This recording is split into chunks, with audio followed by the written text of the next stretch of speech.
Well, hello there, my friend. Today I am going to share with you how is it that I prepare a nice, delicious, warm cup of Puerto Rican style hot cocoa using Chocolate Cortés, which is a Puerto Rican hot cocoa bar that we use to make our yummy, creamy, delicious hot cocoa.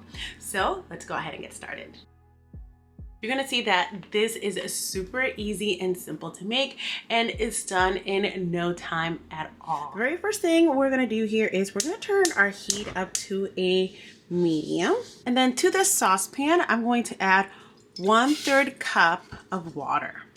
And here is the little cube of goodness. I have one left. Just one left for today's little cup of hot cocoa. This is what it looks like. I don't know, this is a nice little hard one. So some people shave this stuff. I just put it there in the water and let it melt on its own. You're gonna see it's just gonna do that as the water is hot, okay? And with a little spatula, just move it around until it breaks completely down. And my stove tilts a little bit to the back. So that is where most of the water is. I usually like to use my smaller pan, but that one I just used today for frying a quick batch of tostones. So that's why I'm using this pot that I typically use for my beans. Now that the chocolate is all melted, I'm going to come in and add my 1 cup of milk.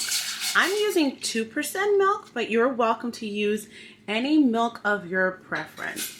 That only took about a minute to melt. That's a lot quicker than sitting there and trying to shave off the hot cocoa with a knife. That's just my personal method that I've learned along the way to just get it done nice and quick. Now that I have my milk in there, I'm just going to let it come to a nice slow simmer and just mix occasionally. All right, it looks like our hot cocoa is ready to be enjoyed. So now that it's simmering like this, it's done. Now it's time to pour our yummy hot cocoa in here.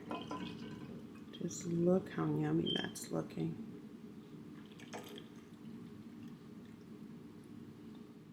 I'm gonna add 3 yummy slices of cheese right there on the side. Ooh, look how yummy that's looking. And some yummy crackers on the side like this.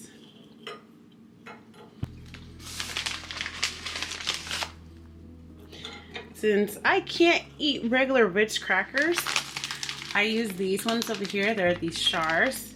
I mean, they're not as good as the Ritz ones, but at least they will satisfy the craving for me. Here we are.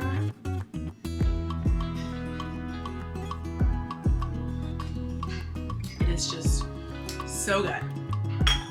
And then you eat it with a little piece of cheese, a little bit of cracker. Is just so good.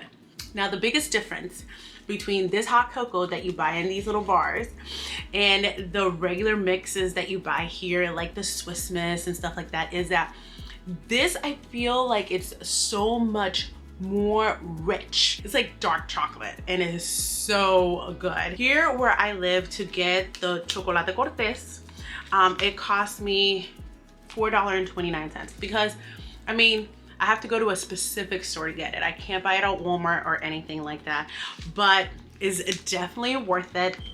For one of these packages, I get 6 bars, so 6 servings of the hot cocoa. And there is an option, like you can get the one that comes in a powder. I've never tried that one. Maybe I'll try that one next, but this reminds me so much of childhood and just brings back so many wonderful, warm memories that I was on my last one and I was like, you know what? I have never shared how is it that I make my Puerto Rican style hot cocoa here. If you can find Chocolate Cortés anywhere near where you are at, I'm going to go ahead and see if I can find it online for you, and I'll share the link below. Now it's your turn to go ahead and give this a try. If you enjoyed this video, please remember to like and subscribe. And if you would like to check out other Puerto Rican recipes, go ahead and click on this playlist. Thank you so much for watching, and I'll see you next time. Bye.